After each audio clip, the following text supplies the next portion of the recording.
Alam na alam ng binata na isang oras mula ngayon, siya na ang magiging National Math Olympiad Champion.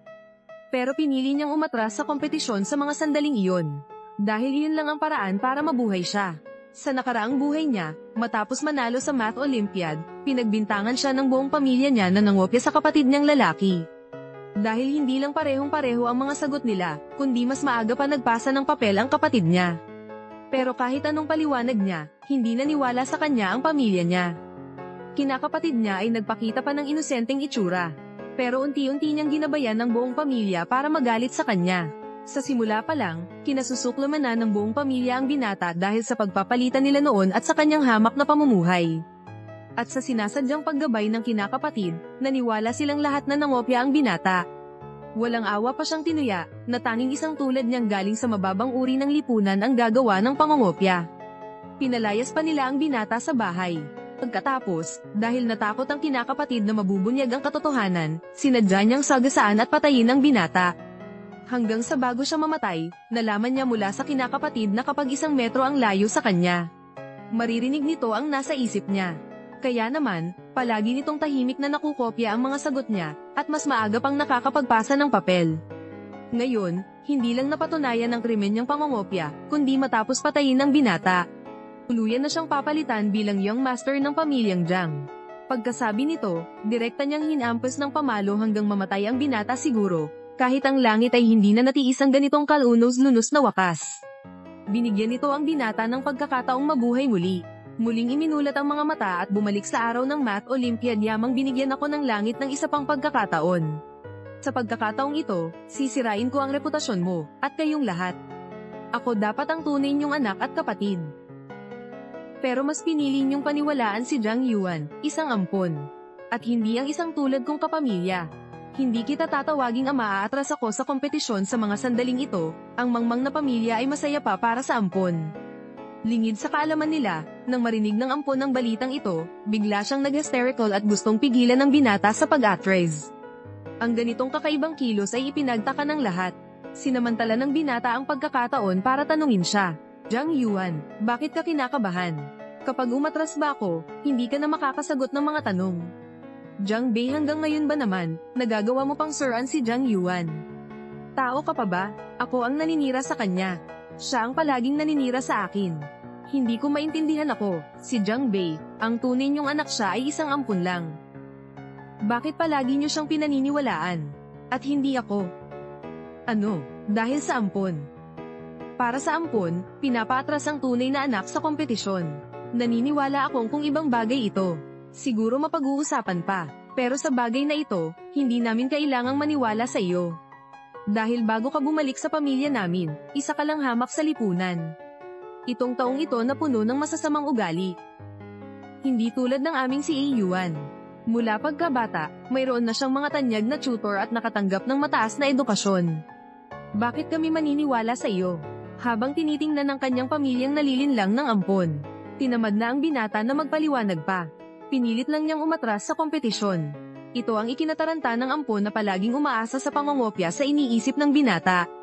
Kahit anong sabihin, hindi niya ito papayag ang umatras. Kahit ang ibang mga estudyante sa tabi ay napansin ang kakaiba, at naghinala kung totoo nga ang sinabi ng binata. Biglang nagkaroon ng ideya ang ampon, sinabing kaya niya pinipigilan ng kanyang kapatid ay dahil kinakatawan ng kapatid ang bansa sa kompetisyon, at para sa karangalan, hindi ito maaaring umatras ng maaga. Dahil dito, bahagya niyang nakumbinsi ang lahat.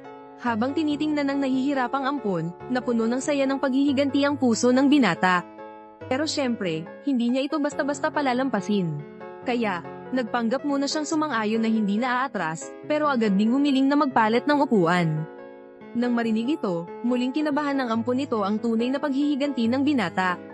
Gusto niyang unti-unting ubusin ang kalaban, para maramdaman ng ampon ang desperasyon sa gitna ng takot. Anong nangyayari kay Jiang Bei? Hindi kailangan kong marinig kung ano ang iniisip niya. Habang pinagmamasdan ng ampon na unti-unting lumalapit sa kanya, alam ng binata na sinusubukan ng ampon na alamin kung natuklasan na ba niya ang sikreto nito. Kaya, sinadya ng binata na marinig ng ampon ang kanyang espesyal na inihandang iniisip, kung iyan ang gusto mo. Hi, tatay, nanay, ate, Daiko, hindi sila naniniwala sa akin. Ano pa ang silbi ng pagsali ko sa kompetisyong ito? Nag-alala lang ako ng sobra. Aba, si Zhang Bei pala ay pananghinaan ng loob dahil sa kanyang mga magulang. Hindi niya natuklasan ang sikreto ko. At ang ampon na walang kaalam-alam dito, ay inakalang sigurado na ang kanyang tagumpay. Malapit na niyang gawin ang dati, ang makinig sa iniisip ng binata. At gamitin ang mga sagot nito para makamit ang sariling karangalan. Lingid sa kaalaman niya, dito palang magsisimula ang tunay na paghihiganti ng binata. Matapos makuha ang test paper, sinadya ng binatang walang sagutan ni isang tanong. At ang ampon na walang alam ay nakaupo lang doon. Ang kilos na ito ay ikinagulat ng lahat ng naroroon, at inakala pa nilang kampante siya. Nagbabalak na gumawa ng malaking pasabog sa huli. Lingid sa kaalaman nila, ang ampon sa mga sandaling iyon ay hindi mapakali. Pero ang mas ikinadesperado niya ay nang tumayo ang binata para magpasa ng blankong papel. Zhang Bei, may sakit ka ba? Wala ka pang nasasagutan ni isang tanong, anong ipapasa mo? Kaklase Zhang Yuan, paano mo nalaman na blonde ka ang ipapasa ko? Naku, sinilipin mo ba ang test paper ko? Paano mo nalaman na wala akong nasagutan ni isang tanong? Hayop sarili nang ang kaiya-hiya, naninira pa kay A. Yuan sobra na. Paano naman mangongopya si A. Yuan kay Zhang Bei? Pero kung hindi sumilip si A. Yuan, paano niya nalaman na walang nasagutan si Zhang Bei ni isang tanong? Sa mga sandaling iyon, ang pagtatalo ng lahat ay nakaagaw ng pansin ng proctor. Kahit sa harap ng tanong ng guro, mariin pa ring itinanggi ng ampon. Dahil sa sobrang kasikatan niya noon, madali siyang pinaniwalaan ng proctor. Handa pa itong bigyan siya ng pagkakataon na patunayan ang sarili sa harap ng lahat, na pasagutan siya ng mga tanong doon mismo. Pero ang ampon na tanging pangongopya lang ang alam, ay hindi man lang maintindihan ang mga tanong na iintindihan ko kung bakit blonde ka ang ipinasa ni Zhang Bei. Total, isa siyang mangongopya, wala siyang alam pero bakit wala ring nasagutan si kaklase Zhang Yuan ni isang tanong? Ano, si Zhang Yuan, wala ring naisulat. Si kaklase Zhang Yuan ay kilalang kilala bilang Math Olympiad Genius, paanong hindi siya makakasagot ni isang tanong? Narinig ko noon kay Zhang Bei, na hindi raw siya kailanman nangopya kay Zhang Yuan. Si Zhang Yuan daw ang nangongopya sa kanya ngayong nagpasa ng blankong papel si Zhang Bei. At wala ring naisulat si Zhang Yuan ni isang tanong totoo kaya ang sinabi ni Zhang Bei. Si Zhang Yuan, nangopya kay Zhang Bei. Diyos ko Zhang Yuan, hindi ba't palagi mong sinasabi na ako ang nangongopya sa iyo? Tingnan natin ngayon, kung ako ba ang magpapasa ng blankong papel o ikaw. Sino ang mas maaapektuhan? Ang imahe mong Math Olympiad Genius na matagal mo nang inaalagaan, malapit nang masira. Ako, ito. Arithmetic regression. Itong inequality, itong hindi. Hindi ko alam isulat.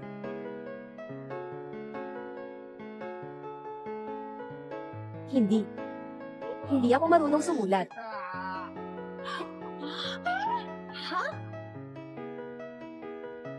Ayuan, anong sinasabi mo?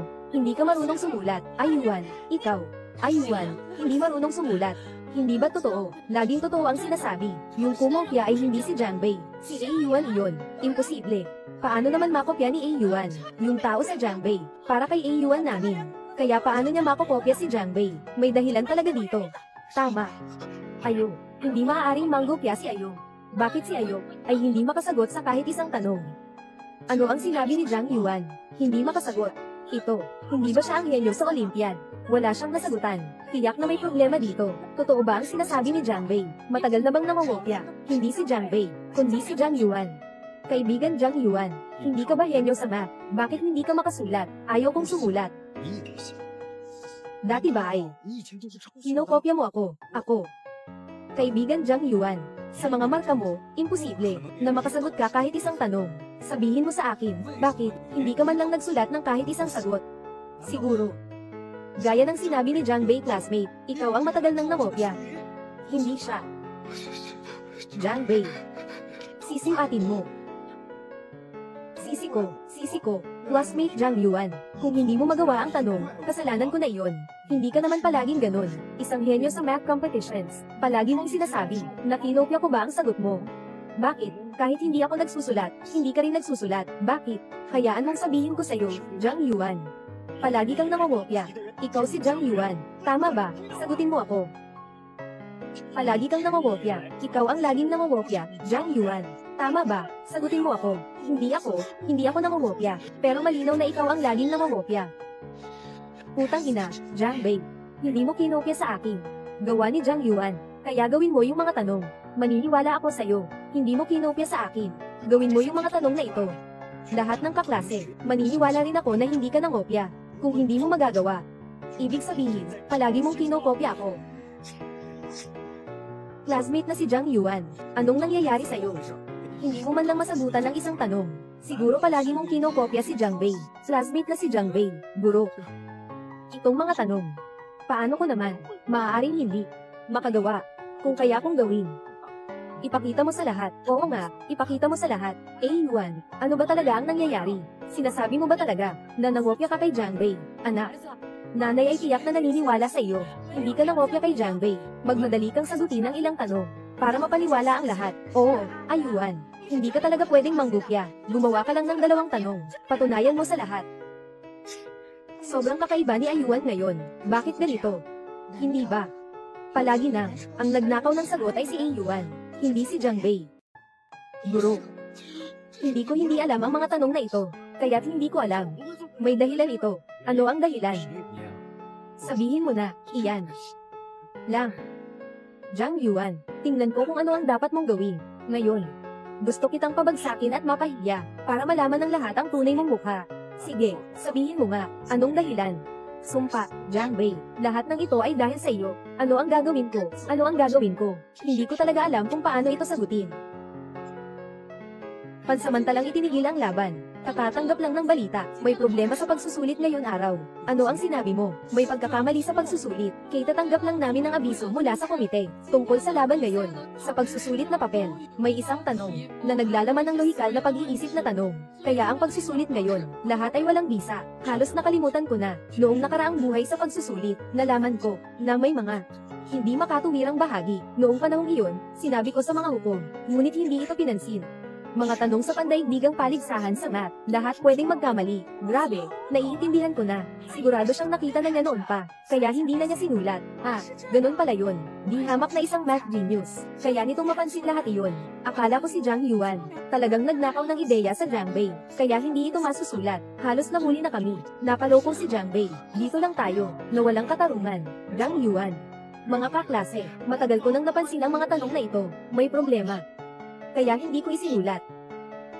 Kaklase Jiang Bei, ang mga tanong sa Olympiad, sa aking paningin, walang kahirapan kahit kaunti. Hindi ako nagsusulat, dahil napansin ko na, may problema ang mga tanong na ito. Ako ay ayaw lang talaga magsulat, kaya hindi nagsusulat. Pero ikaw, hindi ganon. Ikaw talaga, hindi mo alam.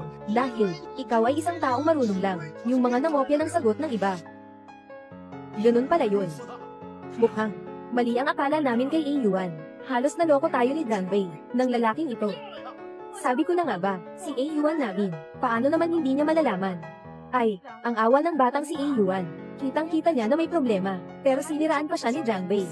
Halos mapaniwala pa tayo sa sinasabi niya. Si Jiang Bei ay palaging nagdudulot ng gulo sa pamilya namin. Dahil dito, naapektuhan si Yuan. Ang laki ng pagkakasala, lalaki. Jiang Bei, talagang pinagsisisihan mo ako. Mukhang, mali tayo. Kay Jiang Yuan.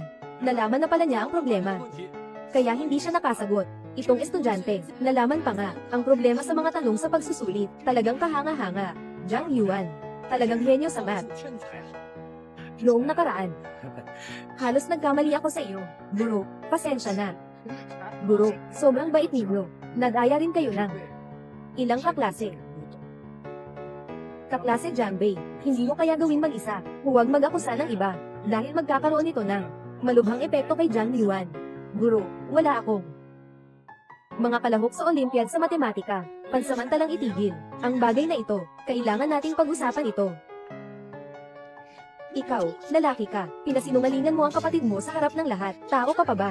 Agad kang humingi ng tawad sa kapatid mo. Sa tingin ko, dapat siyang lumuhad at humingi ng tawad kay Yuan. Jiang Bei, tungkol sa bagay na ito, talagang mali ang ginawa mo. Dapat kang humingi ng tawad. Jiang Bei, hayaan mo akong makinig sa nararamdaman mo ngayon. Xinhua, tanga. Sinisiraan mo ako. Binabastos kita. Hindi pa ako nagsasalita. Yuan, wala namang nagsasalita sa Jiang Bei. Bakit kita bibastos? Katatapos ko lang makita yung labi ng kuya ko. Nalaman ko na nagsalita siya ng masama. Hayop ka. Ikaw ang may kasalanan. Bakit ka pa? Nagmumura sa kapatid mo, ha? Hayop. Bakit gusto mo pa? Akong saktan, ha? Jiang Yuan. Naglakas loob kang manakit sa akin. Ikaw, hey, Jiang Bei. Hayop ka. Naglakas loob kang manakit sa tatay, Jiang Bei. Agad nang humingi ng tawad sa tatay. Kuya, inakusahan mo ako kanina. Ayaw mo bang humingi ng tawad sa akin? Magsalita ka na lang. Bakit mo kailangang? Tatay, kumilos ka na, Jiang Bei. Lumuhod ka agad. At humingi ng tawad kay Papa, Jiang Bei. Sobrang labis na ito. Labis. Kita mo namang nakatingin sa akin na hindi ka nagsalita, pero si Jiang Yuan ang nagsabing sinabihan ko siya. Naniniwala naman ang matandang ito. Ikaw. Hayop. Kahit na hindi mo ako sinabihan, inakusahan mo akong nangopya kay Yuan. May mali ba kung sinaktan ka ng tatay mo? Bakit ka tumatawa? Tinatakawan ako ng marami, mga handal na pamilya. Sinasabi ko na ito ng napakaraming beses. Hindi ko siya kailanman kinopya. Ang nagkopya ay palaging siya, si Jiang Yuan. Bakit kayo nagtitiwala sa kanya? Hindi mo ako pinaniniwalaan. Si Yuan mula pagkabata, ay ako mismo ang nag-alaga. Alam ko kung anong ugali niya. Ang ugali mo ay napakababa, dapat noon pa lang. Hindi na kita dinala sa bahay. Ngayon, isa na lang si Yuan. Ito na lang ang anak ko. Tama. Dapat noon pa, pinabayaan ka na sa labas. Ang Jiang family ay napakabait sa'yo. Hindi ko akalain. Hayop para sa akin. Mula nang bumalik ako sa bahay na ito, mula sa unang araw. Wala ba kayong dinala? Tinanggap bilang pamilya, kahit anong gawin kong pagsisikap. Kahit gaano ako pababa, sa inyong mga mata, ang nakikita lamang ay pagdiriit. Naiintindihan ko na, dahil gusto niyo lang, ng isang anak si Jiang Yuan. Ngayon, putulin ko na ang ugnayan sa Jiang family. Mula ngayon, wala na tayong koneksyon. Jiang Bei, alam mo ba ang sarili mo? Anong sinasabi mo? Ikaw na hayop ka, Jiang Bei. Sinong kinukulit mo? Mga magulang at ate ko. Sa tingin ko, nang-aasal lang siya sa amin. Umalis na si Jiang. Ano pa ang meron siya? Mabuti na lang at umalis siya sa pamilya Jiang. Wala ka namang halaga. Sa mga taong ito, sa ilalim ng proteksyon ng pamilya Jiang, nakikita kong siya ay medyo nagiging mapagmataas na. Panahon na para bigyan. Tinuruan na niya kayo. Kung gusto mong putulin ang ugnayan, sige, gawin mo. Hanggang malaman niya na umalis na siya sa Jiang family, na wala na siyang silbi, at babalik siya na nakaluhod, humihingi ng tawad sa amin. At saka, sa Jiang Bei, mag-iisa lang siya. Pinaluhod ang aming pamilya Jiang. Saan ka nakakita ng katulad ni Yuan? Si Yuan talaga ang ipinagmamalaki ng pamilya Jiang.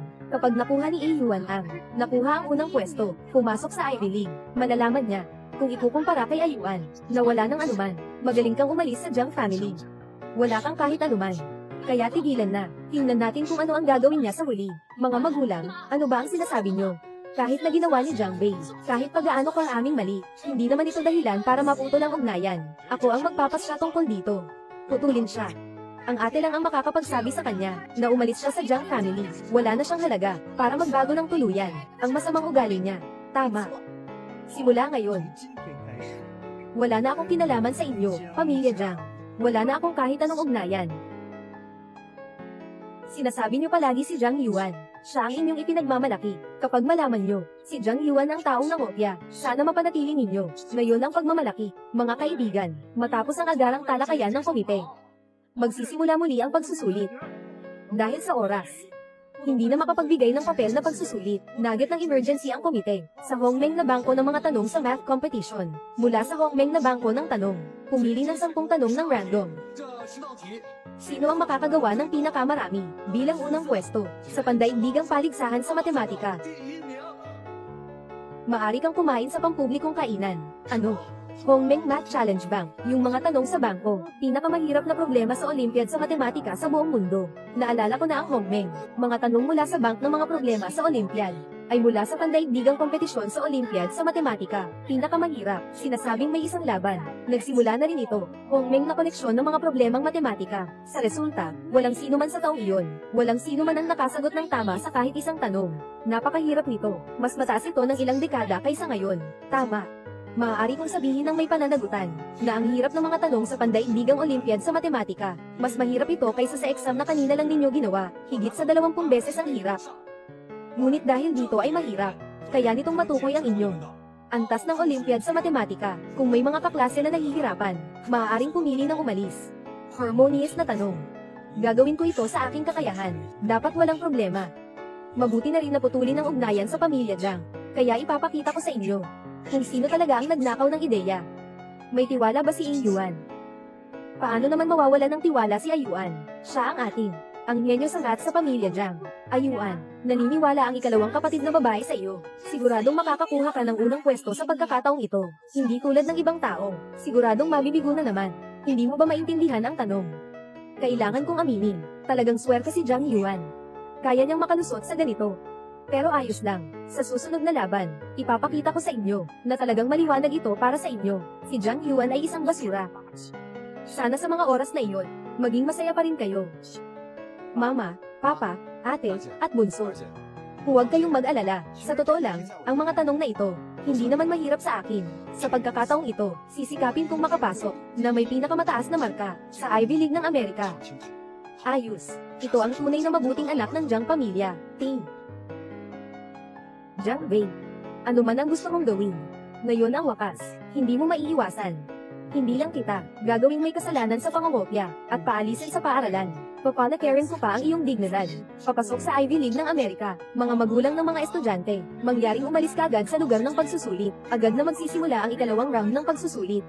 Kuya, sana sa pagkakataong ito, huwag ka nang manggopya sa akin. Kung hindi, mabibigo ka. Talaga. Tingnan natin kung sino ang mas kawawa. Ikalawang yugto ng pagsusulit. Hindi na ito magiging papel na pagsusulit. Pakitingnan ang answer sa harap.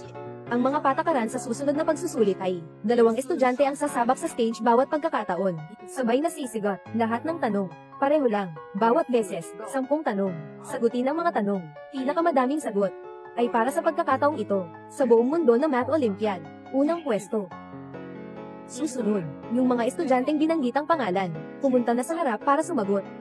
Kung hindi sasama si Jiang Wei sa akin, sabay-sabay sumagot, edi hindi ko magagawang kopyahin ang sagot niya. Hindi pwede. Kailangan kong mag-isip ng paraan. Kamag-aaral na si Jiang Yuan. Kamag-aaral na si Jiang Wei. Sumagot ka na.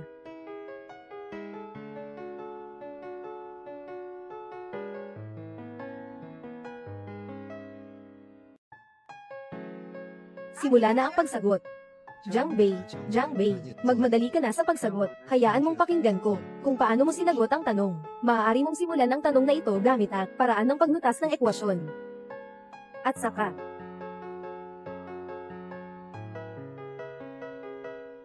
klaseng Jiang Yuan, sobrang smooth ng pagsusulat niya. Mga tanong sa Hongmeng Question Bank, para kay Jiang Yuan, walang hirap na nararamdaman. Iyan, ang anak ko kasi, ay kilalang matalino sa math competition. Tingnan ninyo ang Jiang Wei, nandyan pa rin nakatayo ng hanggal. Tingnan mo, hindi niya magawa ang tanong. At hindi makopya. Ngayon, hindi ko alam kung gaano kahirap. Guro, natapos ko na, ibigay na ang papel. Ano, natapos mo na?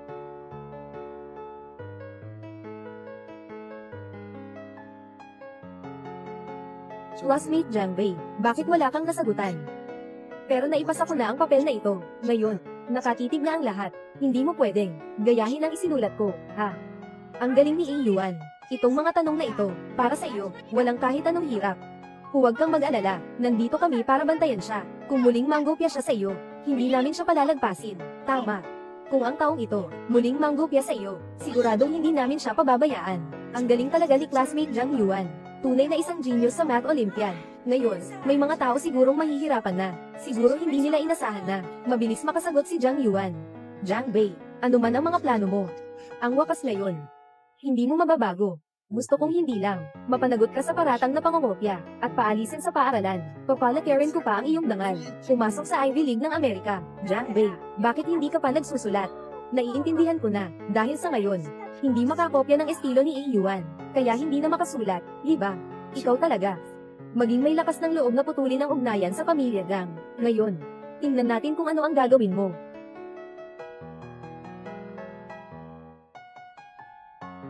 Bakit ka nakangiti?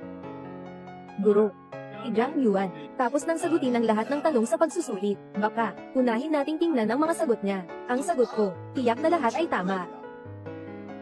Pero okay na rin ito, guro. Tingnan niyo muna ang pandaigdigang bilang ng mga halimbawa. Ang sagot ko.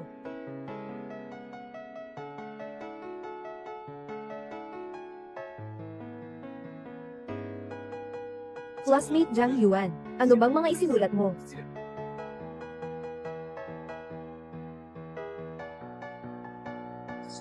Itong 10 tanong mo, lahat ay maling sagot. At sobrang malayo ang mga pagkakamali, tingnan mo. Ginoong tagahatol, baka nagkamali ka ng tingin. Paano naman si Ayuan? Magsasagot ng mali. Oo nga, si Ayuan ay isang henyo sa matematika. Kahit na, may isang tanong na hindi niya nasagot ng tama, hindi naman ibig sabihin na mali lahat ng sagot niya. Ginoong hukom, bakit po ninyo sinabi na mali ang sagot ni Ayuan? Sobrang mali. Ganito na lang ang sabihin ko sa'yo. Ang paraan ni Zhang Yuan sa pag-solve ay parang ginagamit ang isa at isa para lutasin ang quadratic equation. Sobrang hindi ka panipaniwala, parang isang taong walang kaalam-alam sa Olympiad math. Sagot na pawang gawa-gawa lang. Kamag-anak na Zhang Yuan, sabihin mo sa akin, bakit mo ginawa yan? Guro, ako na ang magsasabi sa'yo, dahil siya hindi talaga marunong sa Olympiad. Ang mga marka niya sa Olympiad sa matematika ay lahat nakuha ko sa pangongopya. Imposible. Si Ayuan ay isang henyo sa Olympiad sa matematika. Imposible na hindi niya alam yun. Paano naman hindi marunong si Ayuan sa Olympiad sa matematika? Nagsasalita ka ng kalokohan. Imposible. Imposible. Zhang Bei, ikaw ba ang may gawa nito? Siyempre ikaw ang may gawa nito. Ano bang kinalaman ko dito? Hindi ko naman ito ginagalaw. Classmate Zhang Yuan, walang ginawa si classmate Zhang Bei. Paano mo siya maaaring sisihin? Talaga bang hindi ka marunong mag-Olympiad math? Palagi mong kinokopya si Zhang Bei. Ako. Hindi pwedeng. Si Ayuan ay hindi pwedeng kopyahin si Zhang Bei. Hindi lang siya. Medyo kinakabahan. Yuan ay hindi makagawa ng tanong. Siya, si Zhang Bei, ay mas hindi makakagawa. Tama. Ang lalaking ito, tiyak na hindi rin makakagawa. Klaseng Zhang Bei, hindi mo ba sinabi na si Ayuan ay nangopya sa iyo? Kaya't itong mga tanong, kaya mo bang sagutin? Guro, dahil si Zhang Yuan ay nakapag-submit na, ngayon ay ako naman ang sisigot. Ayos.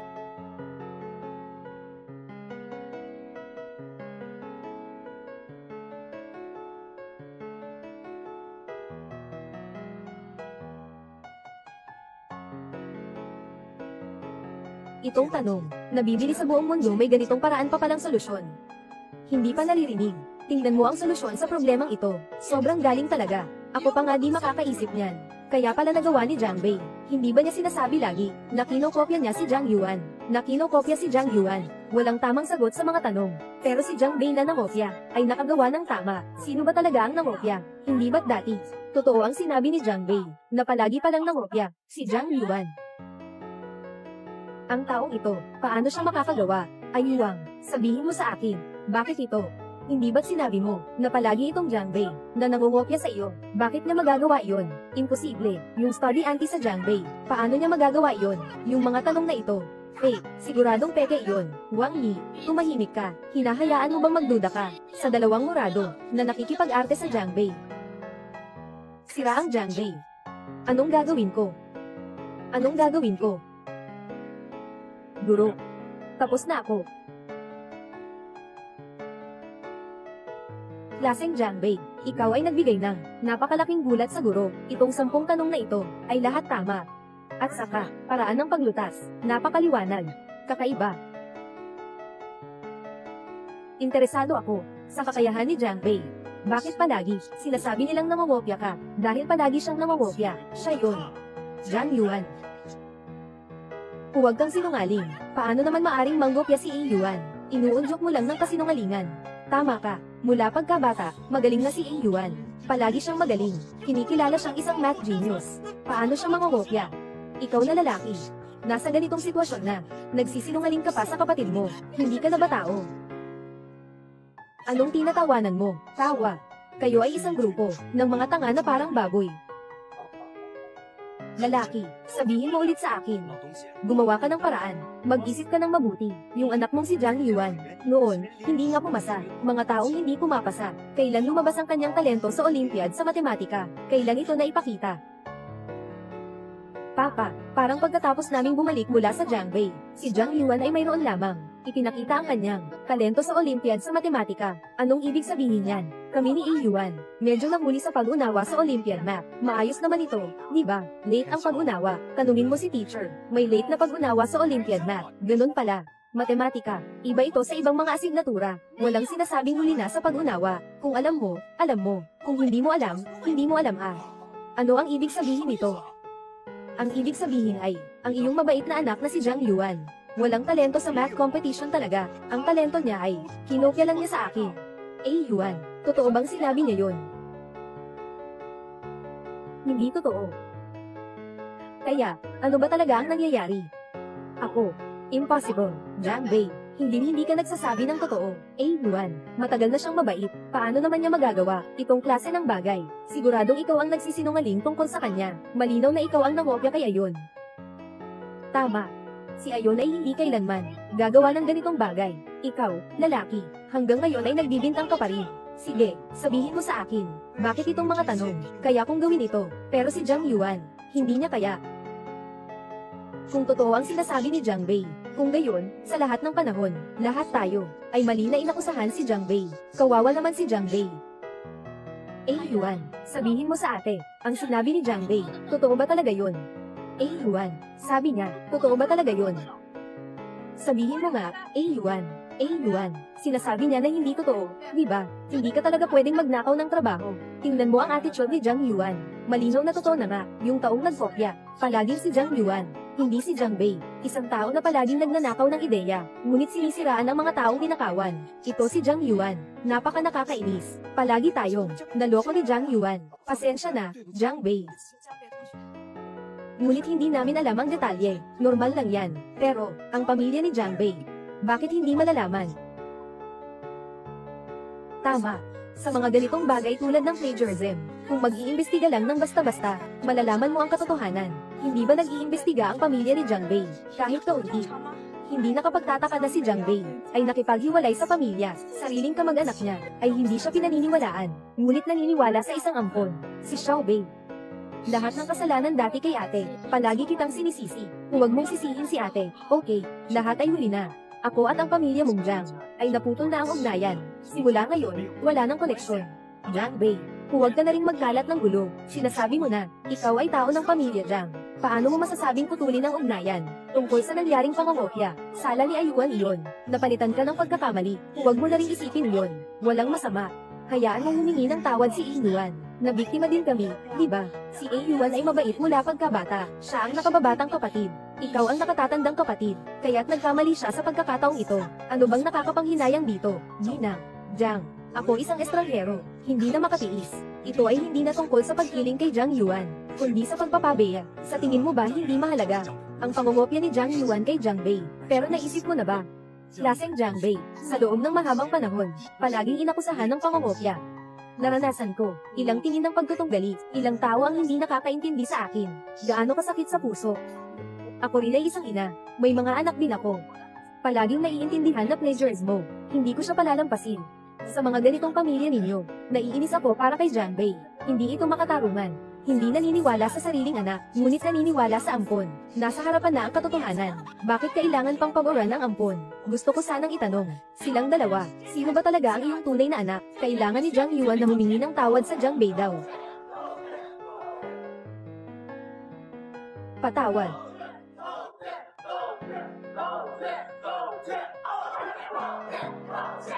Nanay, wala talaga akong ginawa. Inakusahan ako ni Jiang Bei. Naniniwala ako sa iyo, ma. Si Jiang Yuan, kapatid mo yan. Gusto mo bang patayin siya? Tama nga. Nangopya lang siya ng ilang tanong. Kailangan mo bang i-pressure siya ng ganyan? Wang Yi. Nanay, ano bang mga kalokohan ang pinag-uusapan ninyo? Mali ba ang sinabi ko? Alam na niya noon pa man, na kinopya ni Ayuan ang kanya. Bakit hindi niya lang kami sinabihan? Hindi ba't mas madali iyon? Kailangan pa niyang maghintay hanggang ngayon para mahuli. Anong iniisip niya? Nanay, paano mo naman nasabi yan? Ito ba ang tunay na ina ni Jiang Bei? Tama bang sabihin yan? Talagang hindi ko maisip. Si Jiang Bei ay talagang nasa sa ganitong kapaligiran ang pamumuhay. May ganitong ina. Ako iyon. Gusto ko ring putulin ang ugnayan. Nanay, kung ganito ang sinasabi mo, totoo, medyo hindi na makatarungan. Matagal na niyang alam, ninakaw ni Ayuan ang kanya. Hindi siya nagsasalita tungkol dito. Hanggang ngayon ay itinatago pa rin niya. Gusto niyang ipahiya si Ayuan. Ikaw, masamang tao. Bakit ka tumatawa, Ginang? Jiang, sinasabi mo na alam ko na palagi, ninakaw ni Jiang Yuan. Ngunit hindi pa rin siya nagsalita. Pwede bang itanong, talaga bang hindi ko sinabi?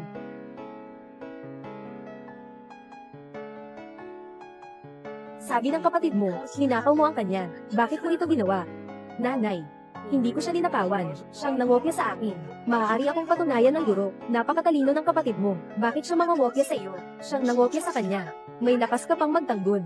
Iunat mo ang kamay mo.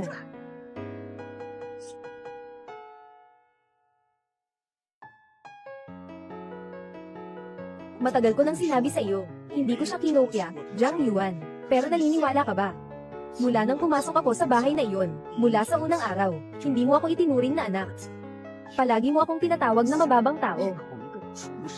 Gusto ko sanang itanong sa iyo, dahil sa tingin mo'y napakababa ko, bakit mo ako ipinanganak?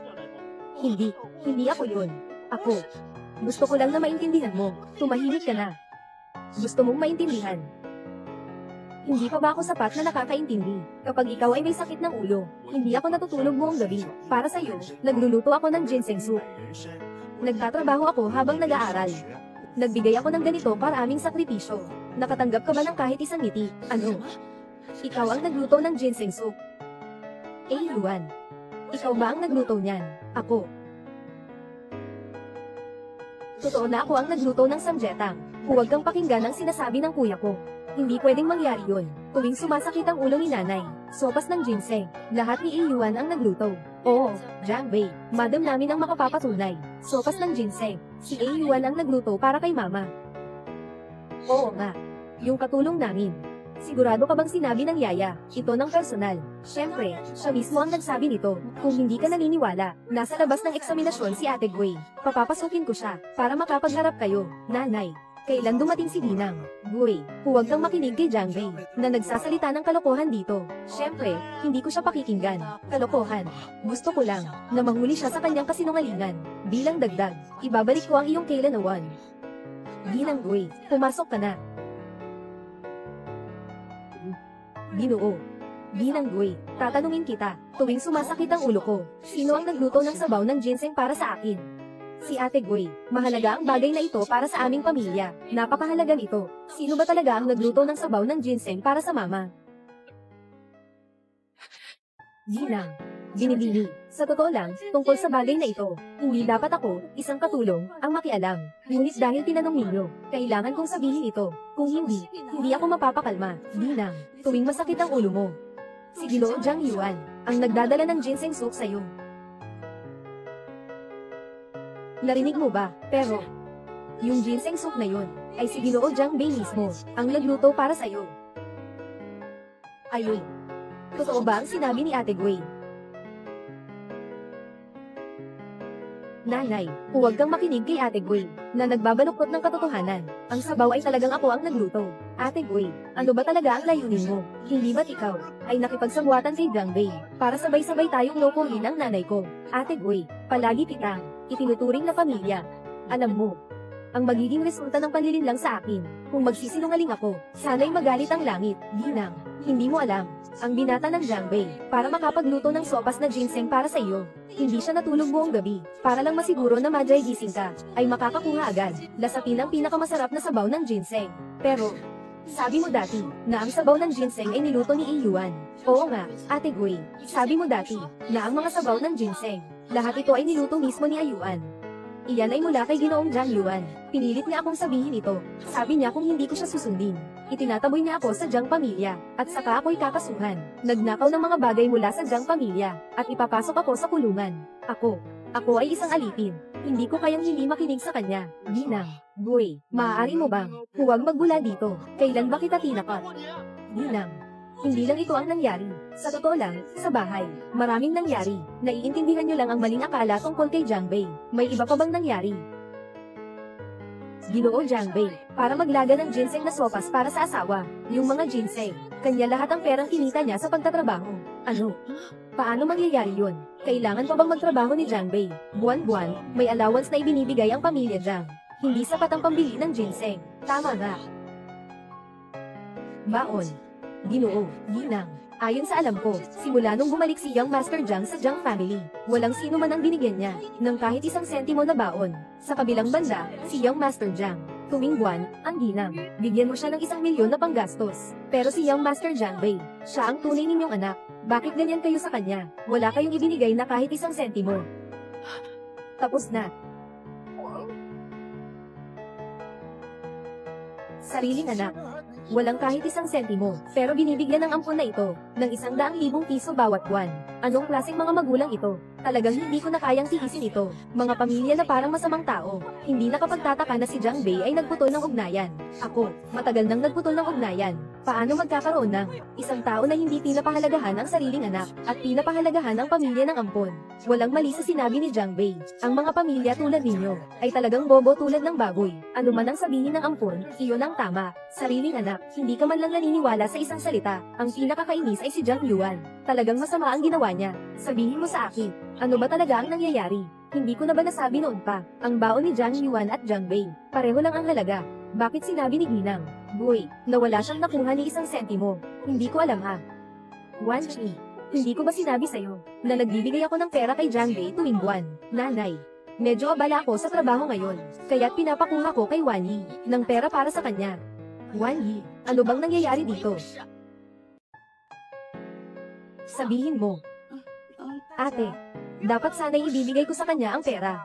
Pero sinabi sa akin ni Yuan, si Jiang Bei ay mahilig magnakaw. Kung bibigyan mo siya ng pera, matututo siyang gumawa ng masama. Kaya, lagi kong ibinibigay ang pera kay Ayuan. Si Ayuan araw-araw, ay nagbibigay kay Jiang Bei ng 10,000 piso. Si Ayuan, hindi mo ba sinabi, na araw-araw ay bibigyan si Jiang Bei ng pera?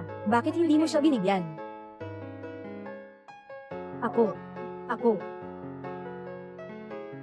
Sompang Jiang Bei, sa'yo lahat ito. Ano ang gagawin ko? Kailangan nating mag-isip ng paraan. Ako. Maliit. Si Xiao Yuan, sa ganitong paraan. Lahat tayo ay niloko ni Ayuan. Xiao Bei, pasensya na. Lahat ng ito ay kasalanan ng nanay. Tama na. Sino bang pinapakita mo dito? Si Xiao Bei. Nanay, palagi. Pasensya na talaga sa'yo. Lahat ng ito ay kasalanan ng nanay. Oo, Xiao Bei. Yung dati, lahat ay naloko ni Yuan. Hindi ko alam na sa Jiang family. Nagdusa ka ng ganito kalaki. Xiao Bei, kasalanan ito ng ate mo. Dahil sobrang busy lagi sa trabaho. Hindi kita napansin. Patawarin mo kami. Okay, bigyan mo kami ng pagkakataon. Hayaan mong may tama namin ang mali namin. Okay, pasensya na, Jiang Bei. Ikalawang ate, naniwala lang si Yuan sa amin. Sabi ni Yuan sa akin na palagi kang nangongopya sa paaralan. Hindi tama ang iniisip mo, at mahilig ka pang manlupit. Kaya nga ang ikalawang ate, ganito ang tingin sa'yo. Patawarin mo na si ate minsan. Sige ba? Sige. Gusto niyo akong patawarin? Pwede. Pero may isang kondisyon ako. Sige, anong kondisyon? Sabihin mo, sang-ayon na ang nanay mo. Ihahatid siya palabas ng pamilya Jiang. Ipapubliko niya ang paghingi ng tawad sa akin. Mula ngayon, sa Jiang family, ako lang ang ganito, isang batang lalaki. Kung magagawa ko ito, mapapatawad ko kayo. Xiao Bei. Nasa estado pa rin siya ng pagkahilo. Hayaan mo na siyang pabayaan. Oo nga. Kahit na mali si Ayuan. Pero, pareho silang may laman ng palad at likod ng kamay. Nakatulong. Sige.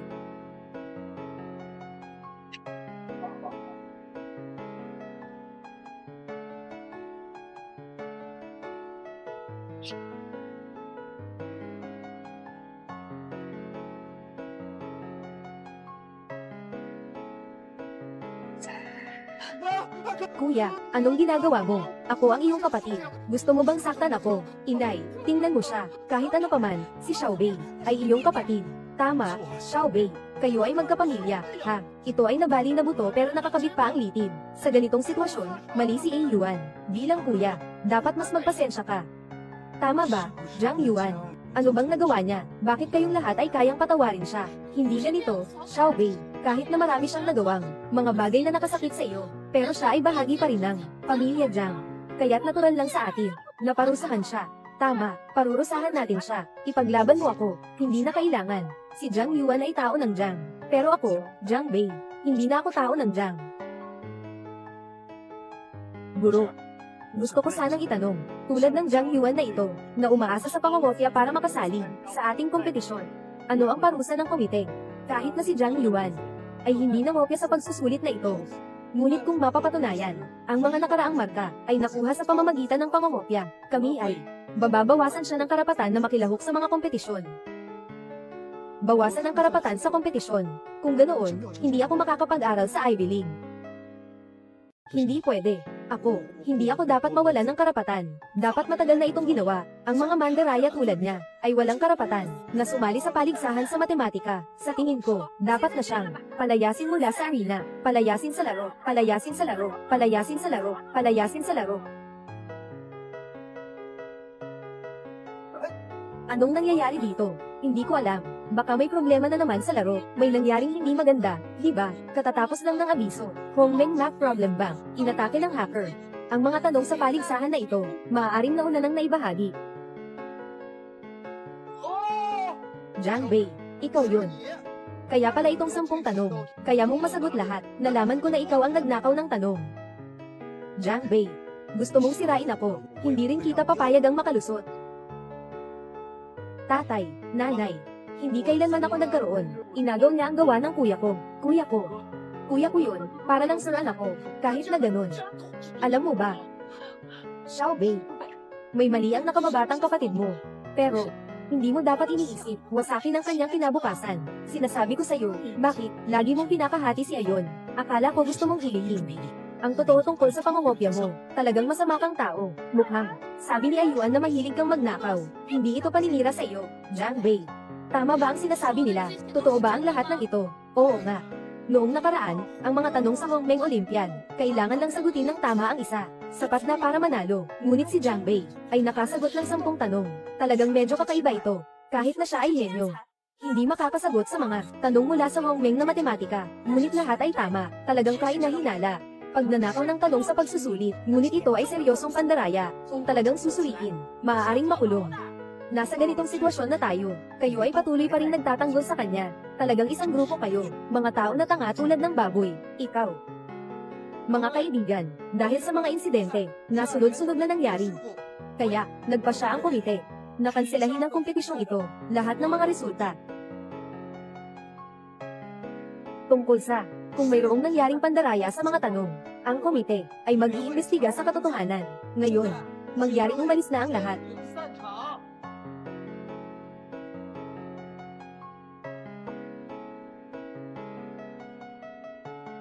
Kamusta? Ako ang chairman ng Changkyong Group, Yao Xia, Changkyong Group. AI na namumuna, pangatlong pinakamalaking kumpanya sa buong mundo, Changkyong Group. Kamusta? Ako si Yao Xia. Hindi ko alam kung ano ang kailangan ni Ginoong Yao na makipag-usap sa akin.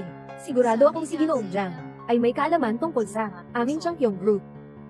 Ang leader sa industriya, ang pangatlong pinakamataas na kumpanya sa buong mundo. Bagaman kinikilala ng iba na kami ay, ako ang leader ng industriya, ngunit tanging kami lamang ang nakakaalam, na mahirap panatilihin ang posisyong ito.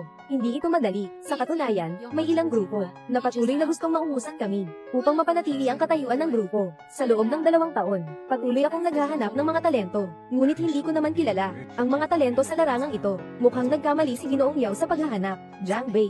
Hindi ka naiintindihan ng iba, ngunit kilalang kilala kita. Ikaw ay isang henyo sa Olympiad ng matematika. Noong 15 taong gulang, nabasag mo ang suliranin, na bumabagabag sa mundo ng Olympiad. Sa loob ng ilang dekada, at bukod sa Olympiad, ang iyong talento sa computer, ay talagang walang kapantay.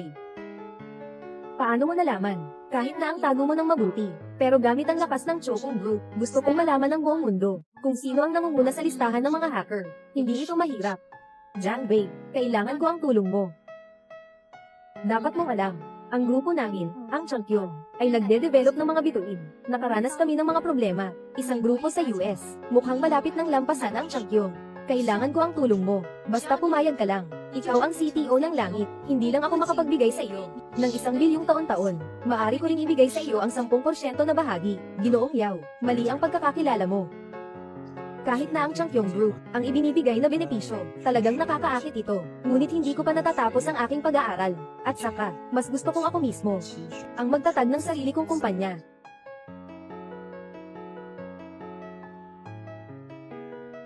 Kuya, tungkol sa mga nangyari dati, ako'y nagpadalos-dalos, at nawala sa katinoan. Humihingi ako ng tawad sa iyo.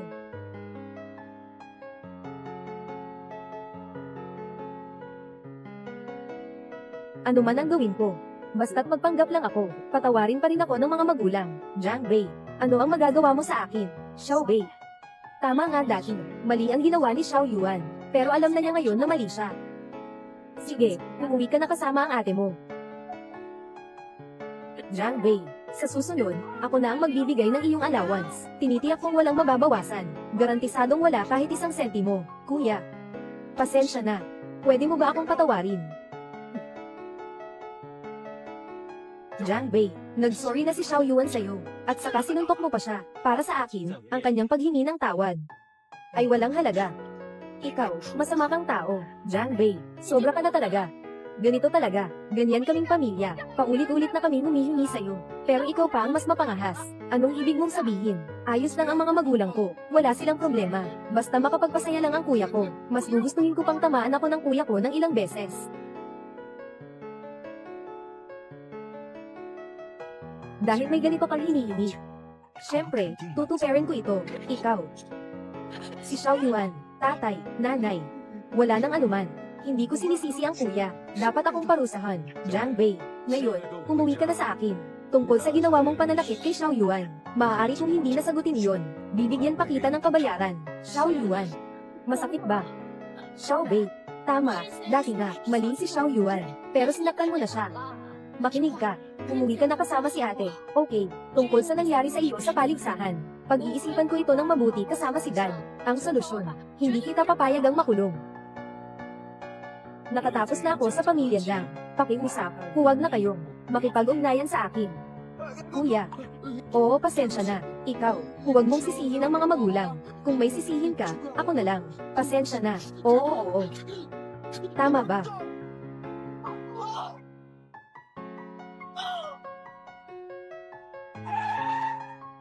Xiao Yuan. Ayos ka lang ba, Xiao Yuan? Wala akong problema. Papa, Mama, Gia, wala akong problema. Ako lang ang nadulas ng hindi sinasadya. Hindi ito tungkol kay kuya. Mahal kong kuya, ang ganitong taktika ng pagtitiis ay sapat na upang lubos kang mawala ng tiwala sa lahat. Bakit nakikipag-away ka sa akin? Ikaw na lalaki. Siya ay kapatid mong lalaki. Akala mo lang na gusto mong saktan siya. Paano nagkakaroon ng ganitong kasamaan ang puso mo? Tinulak ko siya. Ikaw, naglakas loob ka pang magpakatotoo.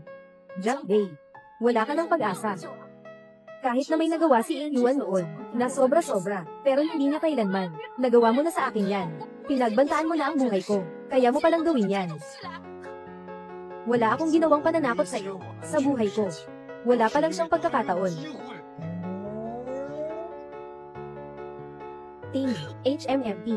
Iyang lalaking yan, kung hindi dahil sa amin, at dinala ka pabalik sa pamilya Jiang. Kanina ka pa siguro patay na sa gutom. Talagang walang utang na loob. Pinag-alaga ba ninyo ako, pang-eskwela at pamumuhay? Binigyan ba ninyo ako?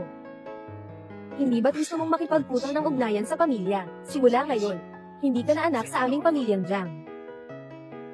Mula sa araw na ito, hindi ka na bahagi ng pamilyang Jiang. Ipapakita ko sa iyo ang buhay sa labas ng proteksyon ng pamilyang Jiang. Ikaw, gaano ba ito kahirap? Kahit hindi namin ibinigay sa iyo ang matrikula at pampaaral, pero hindi mo naman mararamdaman na ikaw ay isang hamak na tao lamang. Sa sarili mong pagsusumikap ay nakapasa ka sa universidad ngayon. Hindi ba't dahil pa rin ito sa pamilya natin, sa mga Jiang, ang iyong pagkakakilanlan? Xiao Bei, magmadaling humingi ng tawad sa tatay. Kung talagang mapapalabas ka sa Jiang family, mapagsisisihan mo iyon. Kuya, oo, humingi ka na ng tulong sa tatay. Nanay, pakiusap, kausapin mo naman si kuya ko. Tingnan mo, talagang ako ang nahulog. Walang kinalaman si kuya. Tatay, si Xiao Yuan, talaga kang mabait na bata. Ganyan na siya sa'yo. Bakit ka pa para sa kanya? Huwag mo na siyang kausapin. Sa aming pamilya, sobra na ang aming kabaitan sa kanya. Ang puso niyang masama ay hindi mapapainit. Paalis na siya. Umuwi ka na lang ng malayo. Magtiwala ka. Pagkatapos kong umalis sa Jiang pamilya ninyo, mas lalo lang akong gaganda ang buhay. Nagmamatigas ka pa rin. Sige. Tatawagan ko na ang paaralan ngayon. Ipapaalis ka nila. Kung gusto mong putulin ang ugnayan sa pamilya Jiang, dapat ay talagang putulin ito ng maayos.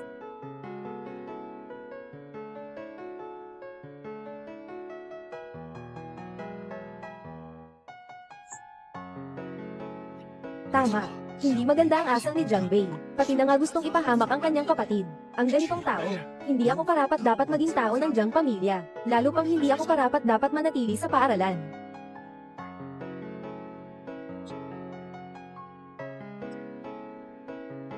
Jiang Bei, narinig ko mula sa dekano na ikaw ay tinanggal. Bagamat sinikap kong ipaglaban ito, ngunit narinig ko na ito ay mungkahi ng iyong ama. Kaya, Hindi ko rin maaasahan na magbago ang isip ng dekano. Salamat, Profesor. Ay naku, sayang talaga. Alam ko, ang talento mo sa Olympiad sa matematika. Kung nagkaroon ng panahon, siguradong makakamit mo ang mga kahanga-hangang tagumpay. Pinalayas ka ng dekano. Talagang isang handal na desisyon. May kaibigan ako sa Amerika. Gagawa ako ng rekomendasyon para sa kanya. Maaari kang mag-aral sa kanilang paaralan. Ngunit, mahal ang bayad sa kanilang paaralan. Medyo mataas nga. Hindi na kailangan, Profesor. Salamat po. Gusto ko. Alam ko na ang daan na dapat kong tahakin.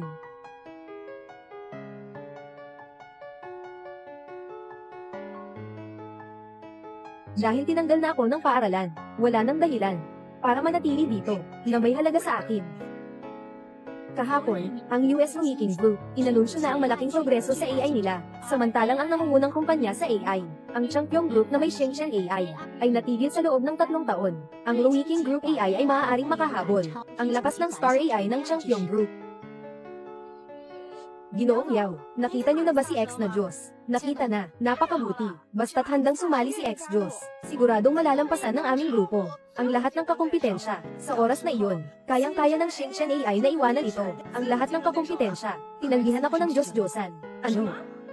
Dapat ay sapat ang mga kondisyon para makaakit ng talento. Baka naman ang grupo nila ay nagbigay ng mas magandang kondisyon. Hindi ko alam.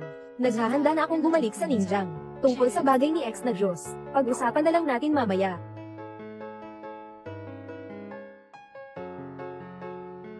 Jiang Bei, nagbigay ako ng napakabuting kondisyon. Hindi ba ito nakakapukaw sa iyo? Ginoong Yao, ako si Jiang Bei. Hindi ko alam ang sinasabi ninyo. Bibilangin pa ba ito, Jiang Bei? Basta't gusto mo, ang pintuan ng Champion Group ay laging bukas para sa iyo. Nasaan ka? Pupunta ako para kunin ka. Malapit na mga bituin ni AI, nakamit ang malaking tagumpay. Ang presyo ng stock ng Champion Group ay patuloy na tumataas. Ang Shenzhen AI ay inilunsad ngayong araw. Nasa ilalim ng pagmamayari ng Estado. Ang leader ng kanilang Research and Development Team ay pinarangalan ng titulong akademiko. Si Academic Qianjin Mujiang ay darating sa Binhai City, sumali sa Daxia AI, pulong ng mga leader ng industriya, tungkol sa mga grupong may kaugnayan sa AI ng Daxia, magbigay ng nakabubuong mungkahi. 5 taon na, sa wakas nakabalik na siya. Tatay, nanay, tingnan mo. Ginoong Jiang, pagbuo ng Star AI yon, darating siya sa aming baybayin. Siya ang buong computer, pinuno ng industriya. Kung makakakuha ako ng kanyang payo, siguradong mas uunlad pa ako. Mama at Papa, pwede ba kayo? Hayaan niyo akong makilala siya. Kahit na ang Jiang family namin ay nasa Binhai. Tunay na isang malaking pamilya, pero kumpara sa Champion Group, napakaliit lang yan. Yung si Academic Qianjang ay CTO ng Champion Group. Gusto mong makipagkita sa kanya? Baka. Ganong kalaki ang tao. Hindi namin kayang imbitahan ang pamilya namin Jiang. Ingay. Si Academic Qianjang ang aking idolo. Kung makakatagpo man ako sa kanya, sa aking talento, siguradong tatanggapin niya ako bilang kanyang estudyante. Sa oras na yun, ang buong industriya ng AI ng Jiang family ay sisubog sa tagumpay. Mama at Papa, pinagsama-sama ng ilang grupo sa Binjang. Nag-host ng salo-salo para kay Academic Qianjang. Nakuha ko ang imbitasyon sa tulong ng koneksyon ko. Talaga ba? Wan Qingha, yung bunso mong kapatid, naghahanap na kami para sa kanya. Nakita ko itong si Ginoong Jiang, na pagkakataon, hindi ko inasahan, na makakakuha ka ng imbitasyon. Tay, nakuha ko ang imbitasyon. Sa unang pagkakataon, naisip ko si Xiao Yuan. Naniniwala ako sa talento ni Xiao Yuan. Basta't makikita niya si Ginoong Jiang, tiyak na makakakuha siya ng atensyon. Siyempre naman, si Xiao Yuan natin ay may talento sa computer na makikita sa buong bansa. Lahat sila ay nangunguna talaga. Naalala ko si Xiao Wei. Dati rin siya mahilig sa computer. Kung nandito siya, siguradong gustong-gusto rin niyang makita si Academic Qianjang. Bakit mo ginanggit yung basura na yon? Siya ang nagpasama sa atin, si Xiao Yuan. Kaya hindi na siya makalamok sa Math Olympiad. Nawala rin ang pagkakataon niya na makapasok sa Ivy League. Pero sa kabutihang palad, muling nagpakita si Xiao Yuan ng kanyang talento sa computer at naging isang miyembro ng Institute of Computer Research. Yung mababang tao na iyon, wala nang balita sa loob ng 5 taon. Baka nga, patay na siya sa labas. Matagal na. Jiang Bei. Nakuha ko sa pakikinig, boses ng iba, sa larangan ng computer. Maaari ring maging isang henyo sa mata ng tao. Basta't makuha lang ito, ang atensyon ni Academic Qianjang. Pagdating ng panahon, lahat ng bagay ng pamilya Jiang, akin na lahat ito. Ilan sa mga kumpanya, sa industriya, ay nagkaisa para ihanda ang isang salo-salo, ngunit dahil sa iyong katayuan, bilang isang akademiko, ito ay itinuturing na lihim. Kaya, nais nilang, sa pamamagitan ng pagkilala sa grupo ng langit, na kahit kaunti lang ang pahinga ko, ayaw ko, na pumunta ka, sa ganitong walang kabuluhang pagtanggap, baka mas mabuti ko, tutulungan na kita.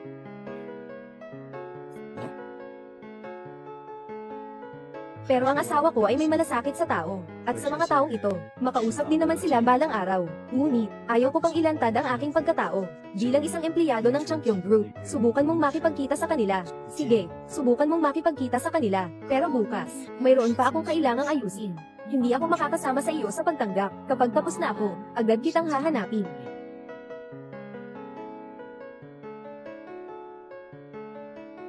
Ay nako, ang dami ng tao ah.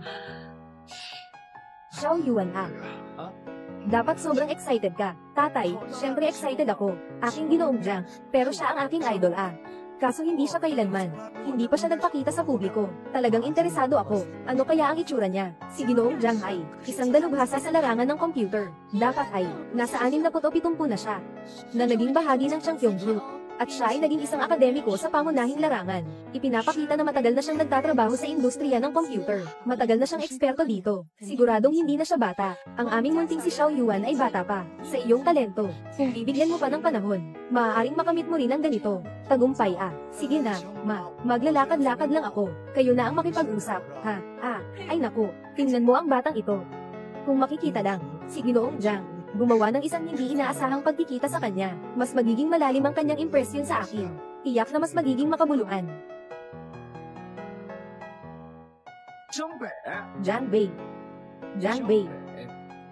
Anong ginagawa mo dito? Nasaan ako? Anong pakialam mo dito? Umalis ka sa pamilya Jiang ng 5 taon. Bakit hindi ka namatay sa labas? Bakit ka bumalik ngayon? Naiintindihan ko na, bumalik ka ngayon. Siguradong gusto mo pag-aaway ng pamilya. Yaman ng pamilya Jiang, yung mga pakwan at mga date. Hindi ko pa nga gusto yan. Bitawan mo ako. Matigas ang bibig ng patay na bibe, pero huwag kang masyadong magyabang. Ngayon, buong Jiang pamilya, ako lang ang anak na lalaki dito. Anong karapatan mo, makipag-away sa aking samana? Talaga namang kamukha mo sila, bobo at parang baboy. Ikaw, Xiao Yuan, sino kausap mo? Anong ginagawa mo, kuya? Ito.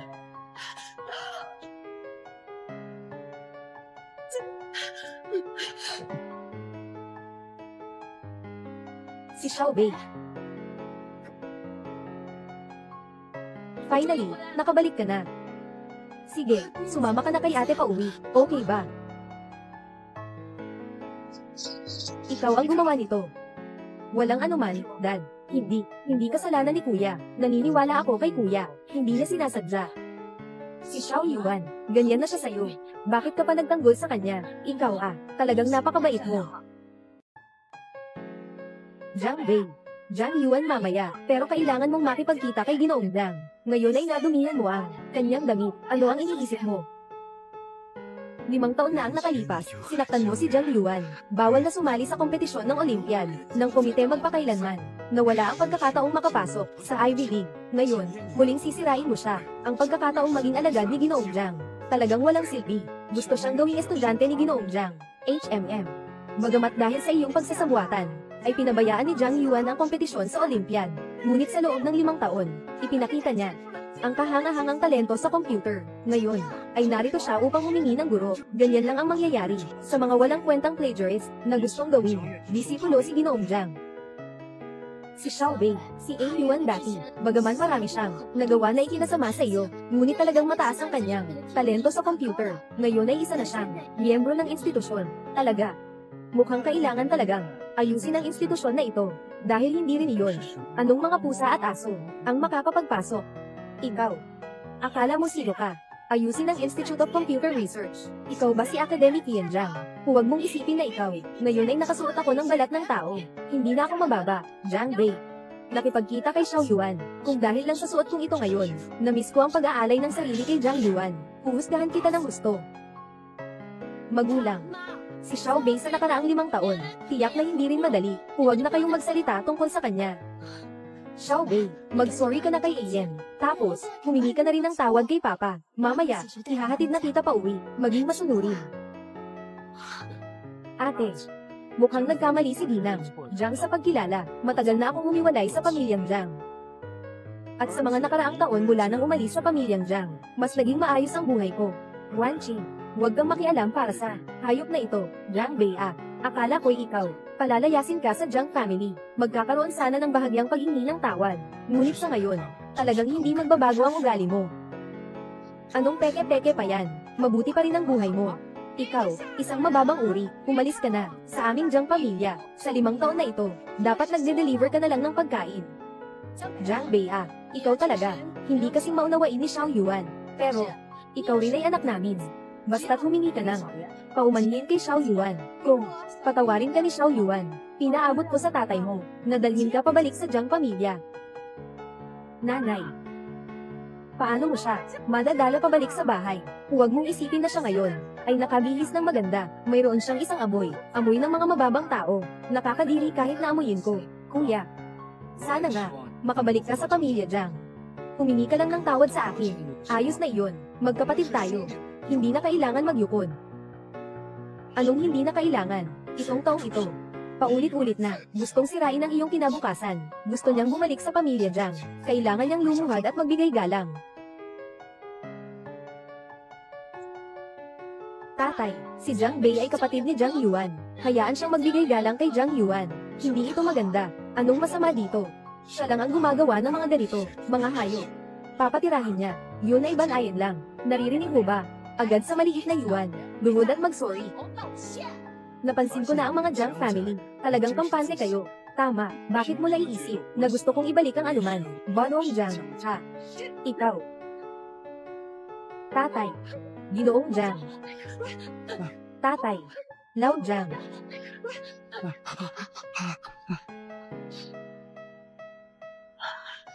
Jiang Bei, hindi mo ba gustong pasamain ang tatay mo? Jiang Bei, naglakas loob ka talagang sabihin iyan tungkol sa pamilyang Jiang.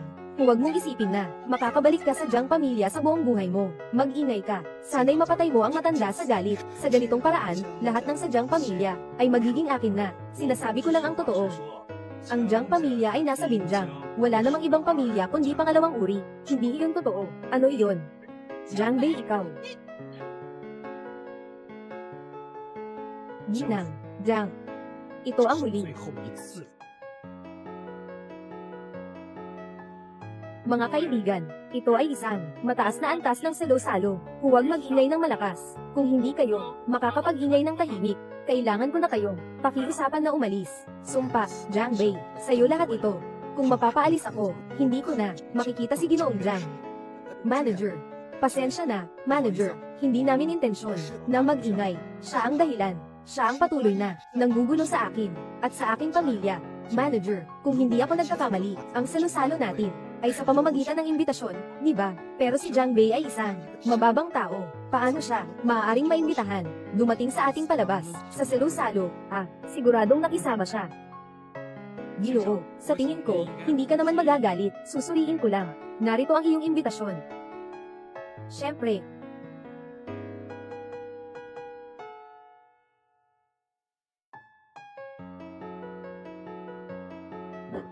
walang problema sa imbitasyon. Salamat sa iyong pakikipagtulungan. Imposible. Si Jiang Bei ay isang mababang uri ka. Siya, paano pwedeng mangyari? May imbitasyon ba? Alam mo lang ba, manager, kahit ang imbitasyon namin, galing din sa ate ko, nakuha ito sa pamamagitan ng koneksyon. At ang hinanap niya ay iyon, manager. Ayon sa aking nalalaman, ang imbitasyon na ito ay may 2 pwesto lamang. Natapos ko na ang aking pagsusuri, hindi ba dapat suriin ang kanilang? Pakiusap sa lahat, ipakita ang inyong imbitasyon. Talaga namang, isang imbitasyon lamang. Ngunit kami ay, inimbitahan tayo ni Ginoong Bai. Oo, hindi ko alam kung mabango. Pakisuyo na lang. Isang imbitasyon. 2 tao lang ang pwedeng pumasok. Ang iba ay pakiusap na umalis. Ang salo-salo na ito, para sa pagtanggap kay Ginoong Jiang. Ang mga mababang tao sa Jiang Bei, paano posible na makakuha ng imbitasyon? Hindi tama. Tiyak na may problema ito. Kailangan pang mangutang ng imbitasyon. Kayo, Jiang family, talagang wala kayong halaga. Bawal ang pagpasok, pakiusap, umalis na kayo, at mag-usap. Sino ang dapat manatili? Anong nangyayari? Bakit parang gusto nilang ilabas ang tao? Narinig ko, isa lang ang mayroon, imbitasyon. Pero 5 tao ang dumating. Hindi ba mga tao ng Jiang ito? Paano sila makakagawa ng ganitong kahihiyan? Sandali. Mga tao ng Jiang, sila ang inimbita ko. Sino ang mangangahas na paalisin sila? Ang mga taga-Jiang. Ako ang nag-imbita. Sino ang mangangahas na paalisin sila? Ginoong Bai, Tito Bai, Wan Qing, kayo, ang pamilya Jiang. Ngayon, ang daming tao na nandito. Dahil sa akin, si Bai Dingtian. Ito ay aking pagkukulang. Noong panahong iyon, dapat ay nagbigay ako sa iyo ng mas maraming imbitasyon. Sino itong batang kapatid? Tito Bai. Ito siya, Ginoong Bai. Siya ang dahilan na may masamang isip. 5 taon na ang nakalipas na itinaboy namin mula sa pamilya Jiang na taong iyon. Jiang Bei, bakit ganito titigas ang puso mo? 5 taon na ang nakalipas. Ikaw ang nagdulot ng kapahamakan kay Yuan. Hindi siya makapasok sa Ivy League. Ngayon, ayaw mo pa rin siyang makatagpo. Si Academic Yin Jiang. Tao ka pa ba? Kawawang ate. Gusto ka pang dalhin pa uwi. Talagang napakababa ng tao. Kung ganun, ang nagpal-AS sa pamilya Jiang ay ikaw talaga. Hindi ko alam kung saan galing ang iyong imbitasyon.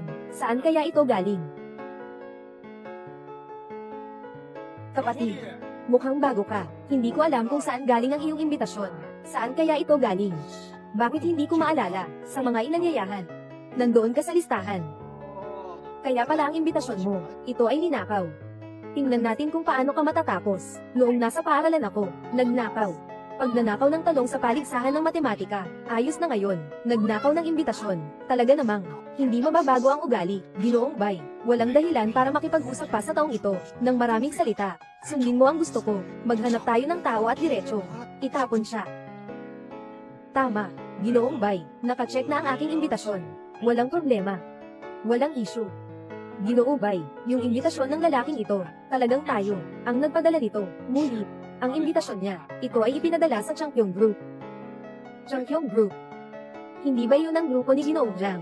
Ito ba ang grupong kinaroroonan nito? Ito pala ang hawak niya. Imbitasyon mula sa Changkyong Group. Hindi kaya. Kay Ginoong Jiang.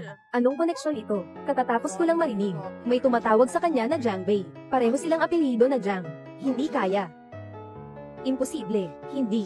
Hindi pwedeng mangyari. Paano magiging konektado si Jiang Bei sa Changkyong Group? Pero, imbitasyon mula sa Changkyong Group, ibinigay ito kay Ginoo Yao. Bakit mo ito hawak? Imbitasyon mula kay Ginoo Yao. Dumating dito para sa salo-salo. Jiang Bei. Jiang Bei. Sinasabi mo na, sino bang imbitasyon ang ninakaw mo? Kailangan mo talagang magnakaw. Nang kay General Yao ng Changkyong Group, nakikita ko ngayon, kung paano ka magtatanggol. Mga taong mahilig lang magnakaw. Mukhang, noong una, itinaboy ka sa pamilya Jiang. Ito ang pinakatama na pagpili. Ang mababang uri ay mababang uri pa rin. Kahit na nakawan mo pa ang imbitasyon. At nakarating ka na sa handaan. Hindi pa rin mababago. Ang iyong katayuang mababa. Kung hindi mo maipaliwanag ng maayos. Ang imbitasyon. Saan nga ba talaga ito nagmula? Kaya, kailangan ko lang ipasugod. Ang tao para paalisin ka muna. HMM. Ang imbitasyon mula sa Changkyong Group. Bukod sa pag-imbita kay Yao Xia. May isa pang tao na inimbitahan. Sino kaya ang taong ito, na may ganang tawagin? Ang pangalan ng Ginoong Yao ng Changkyong Group. Pangalan. Hindi kaya siya talaga. Hindi kaya ikaw ay. Hindi kaya ikaw ay. Ito ay tiyak na imposibleng mangyari. Siya ay isang inabando ng anak ng pamilya Jiang. Paano siya magiging ating Jiang na akademisyan? Hindi siya. Nagsisinungaling siya. Tama. Siguradong nagsisinungaling siya. Itong tao, napakabata niya. Paano siya magiging Ginoong Jiang? Kahit na siya, kahit ito, sa talento sa kalkulasyon, wala.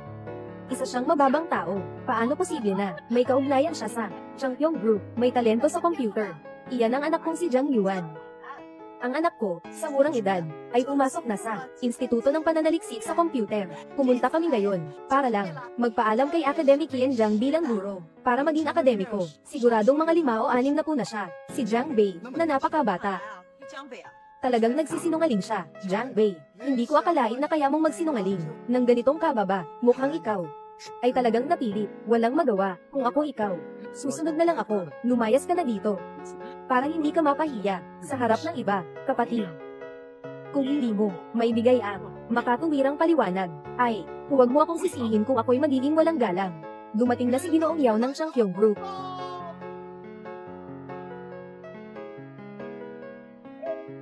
Jiang Wei. Darating na si Ginoong Yao. Ikaw, ang mga kasinungalingan mo ay malapit ng mabunyag. Sa sandaling iyon, papalabas ko silang dalawa. Itapon mo na yan dito. Palayasin mo siya. Pinapayagan kitang manatili sa lungsod na ito sa Binhai. Hindi ka na pwedeng manatili.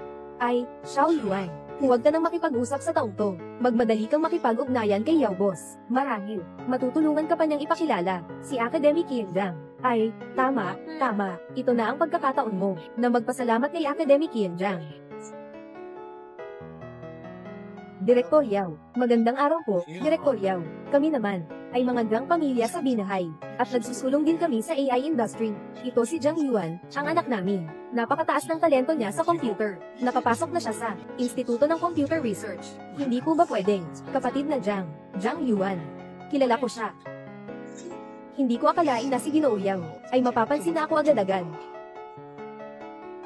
Ay naku, talagang hindi ko akalain. Ginoo Yao, alam ko rin ang pangalan ko. Ang pangalan ni Jiang Yuan.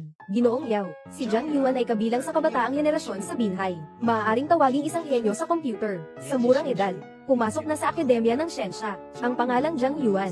Bakit hindi ko narinig yun dati? Sa loob ng 2 taon na ito, sa ibang bansa ka, si Jiang Yuan, kakilala lang kamakailan. Pero sa edad na 20 plus, pumasok na siya sa Computer Research Institute. Tunay ng isang henyo. Hindi ko inasahan. Pati ang Changyong Group ay nakatutok sa Jiang Yuan. Mukhang sa hinaharap, si Jiang Yuan ay hindi dapat maliitin. Hindi ko inasahan na si Jiang Yuan ay isang henyo sa computer. Nakilala ko si Jiang Yuan noong nakaraang 5 taon sa paligsahan ng Olympiad. Noong panahong iyon, si Jiang Yuan, tunay na isang henyo sa Math Olympiad. Ngunit, ito ay isang titulong henyo na nakuha sa pangungopya. Hindi ko alam kung ano na ang kalagayan ni Jiang Yuan sa computer. Tawag na henyo. Ilan ang tunay na halaga nito? Ginoong Yao, hindi ito posible. Sino ang nagsabi sa iyo? Paano ako makakapag-plagiarize sa iba sa paligsahan sa matematika? At saka, ang computer ko ay talagang may talento. Maaari mo ba akong tulungan na ipakilala si Ginoong Jiang? Si Ginoong Jiang, gusto kong subukan. Ayos ka lang ba? Walang anuman. Kung alam ko lang, pinahintulutan sana kitang maghintay. Ngayon, ipinapakilala ko sa inyo, ang CTO ng aming Changyong Group, at asawa ko rin, si Jiang Wei, si Academy Qianzhang. Ginoong Jiang, ay asawa pala ni Ginoong Yao. Jiang Wei, talagang si Ginoong Jiang. Napakabata, at naging CTO ng Skydome, at nag-develop ng Star AI. Naging akademiko, ito ang henyo. Imposible. Imposible. Talagang imposibleng mangyari ito. Kanina lang ay pinagdudahan pa siya. Ninakaw ni Jiang Wei ang imbitasyon. Mukhang ang pamilya Jiang talagang walang kaalaman.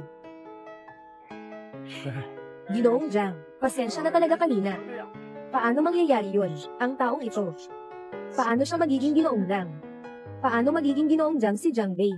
Siguradong nandyan lang siya para manloko. Oo. Jiang Wei, ikaw ay isang sinungaling. Paano ka magiging Jiang Academic yan? Sabihin mo na ang katotohanan sa lahat. Ikaw ay isang peke. Sabihin mo sa lahat, ang buong katotohanan. Sasabihin ko sa lahat, ikaw. Ginoong Jiang, pasensya na po talaga. Hindi namin nagampanan ng maayos ang seguridad. Nagawa namin ang aming makakaya. Xiao Bei siya ang nakababatang kapatid mo. Pakiusap, pakawalan mo si Xiao Yuan. Si Xiao Bei, pinapapunta ko si Xiao Yuan para mag-sorry sa'yo. Pakiusap, pakawalan mo sila. Okay ba? Oo, Xiao Bei. Siyempre, pamilya tayo. Wan Qing, pakiusap, tulungan mo si Xiao Yuan. Pakiusap, Xiao Bei.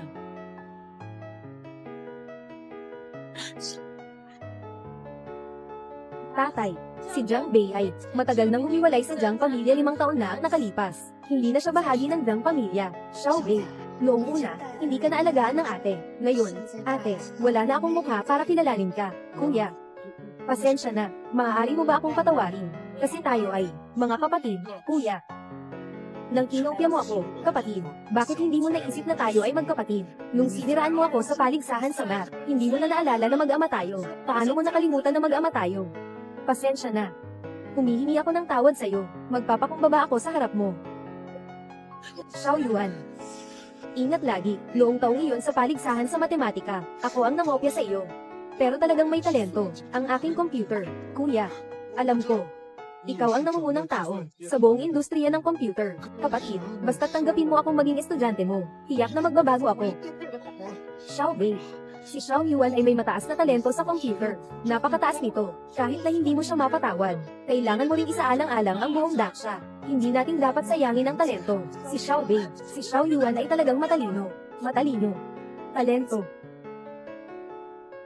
Tanging kayo lang, isang grupo ng mga tanga na parang baboy, ang magtatanggi sa kanya bilang talento. Alam niyo ba kung bakit siya, tuwing nagpapatronize, naabot ba nito ang puso ninyo? Alam ba ninyo, kung paano siya unti-unting, nangopya sa akin, nang hindi ito napapansin ng lahat? Zhang Yuan, ang pangalan mong henyo sa computer, ay nakasalalay sa iyong kakayahang magbasa ng isip, na nakuha mo sa pangongopya, di ba? Kakayahang magbasa ng isip. Hindi lang siya umaasa sa loob ng isang metro, kakayahang magbasa ng isip, ay isang hanggang na basta nanggagaya lamang. Alam niya na marunong akong magbasa ng isip, ihagis siya palabas, at pati na rin ang pamilyang ito.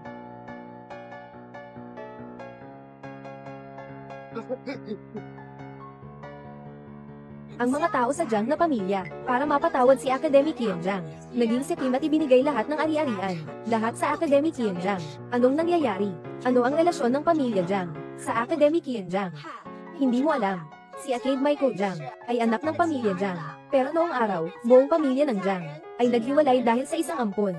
Dahil sa isang ampon, nalaman nilang ang ampon na ito ay hindi magandang tao. At si Arcade Michael Zhang ay naging matagumpay at kilala, kaya iniwan ng ampon. Walang hiya na humingi ng tawad mula kay Ginoong Zhang. Itong pamilyang ito, talagang walang hiya. Tama. Bakit nawala ang aking kakayahang magbasa ng isip? Zhang Bei. Ikaw, siraulong tao. Dapat sana, lahat ng ito sa Zhang ay akin. Akin lahat ito.